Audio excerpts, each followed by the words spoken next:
Halo teman-teman semua, selamat datang di channel baru ini. Saya Aldi dan saya sangat senang bisa berbagi dengan Anda semua di sini. Di channel ini, saya akan menjelajahi berbagai topik menarik berkaitan dengan sejarah, politik, budaya, dan banyak lagi. Kita akan menggali topik-topik yang mendalam dan relevan, serta membahas perkembangan terkini yang sedang terjadi di Indonesia dan dunia. Untuk video pertama saya ingin mengajak Anda semua untuk melakukan perjalanan melintasi masa penting dalam sejarah Indonesia, pasca Orde Baru. Kita akan menelusuri peristiwa-peristiwa kunci yang telah membentuk Indonesia seperti yang kita kenal hari ini. Dari krisis moneter hingga upaya-upaya reformasi yang menandai perubahan dramatis dalam sistem politik, ekonomi, dan Indonesia. Kita akan menjelajahi setiap aspeknya dengan seksama. Oke teman-teman, sebelum kita mulai di videonya, jangan lupa untuk like dan subscribe. Mari kita mulai dengan memahami latar belakang dari krisis ekonomi yang mengguncang Indonesia.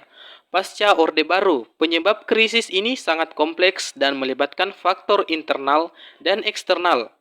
Faktor internal meliputi ketergantungan berlebihan pada modal asing, kebijakan ekonomi yang tidak berkelanjutan, dan masalah korupsi yang merajalela.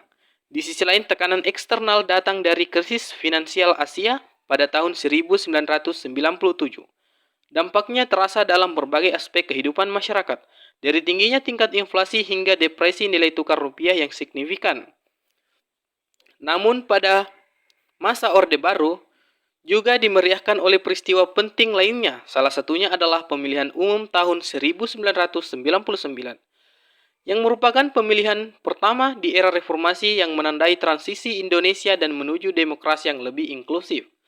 Pemilu ini menghasilkan keberagaman politik yang lebih besar, dengan munculnya partai-partai baru dan kembalinya politik yang dilarang selama Orde Baru, seperti Partai Komunis Indonesia atau PKI. Selanjutnya, pada tahun 2002, Indonesia juga mengalami perubahan signifikan dalam sistem otonomi daerah. Diberlakukannya Undang-Undang Otonomi Daerah yang memberikan kekuasaan besar kepada pemerintah daerah dalam mengatur urusan lokal mereka sendiri. Hal ini diharapkan meningkatkan pelayanan publik, mempercepat pembangunan dan meningkatkan kualitas demokrasi. Tak lama setelahnya, pada tahun 2004, Indonesia kembali melaksanakan pemilihan umum presiden secara langsung untuk pertama kalinya dalam sejarahnya. Hal ini menandai langkah besar menuju demokrasi yang lebih matang dan inklusif. Pemilihan tersebut dimenangkan oleh Susilo Bambang Yudhoyono, yang kemudian menjadi presiden pertama Indonesia yang dipilih secara langsung oleh rakyat. Namun perjalanan reformasi tidaklah mulus.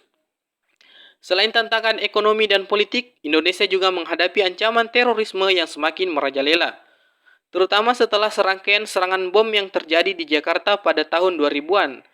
Ancaman terorisme ini menimbulkan kekhawatiran tentang stabilitas keamanan nasional, serta memaksa pemerintah untuk meningkatkan upaya pemberantasan terorisme. Di sisi politik, Indonesia juga menghadapi tantangan besar dalam membangun demokrasi yang inklusif dan berkelanjutan. Meskipun telah mengadakan pemilihan umum secara berkala, tantangan seperti korupsi, pengaruh oligarki politik, dan pelanggaran hak asasi manusia masih menjadi isu yang perlu diatasi. Selain itu, pada tahun 2004 menjadi bencana alam besar di Indonesia, yaitu tsunami Aceh, yang mengakibatkan ribuan korban jiwa dan kerusakan yang sangat luas. Bencana ini menguji ketahanan dan kesatuan bangsa, namun juga menunjukkan semangat gotong royong dan solidaritas yang luar biasa dalam membantu para korban. Dengan melihat kedua aspek ini, kita dapat memahami perjalanan yang dilalui oleh Indonesia pasca Orde Baru. Meskipun ada tantangan yang lebih besar, semangat untuk perubahan reformasi tetap menyala. Terima kasih telah bergabung di video kami. Saya sangat bersemangat untuk memulai diskusi dan berbagai pengetahuan dengan Anda semua. Sampai jumpa di video berikutnya. Jangan lupa subscribe and like.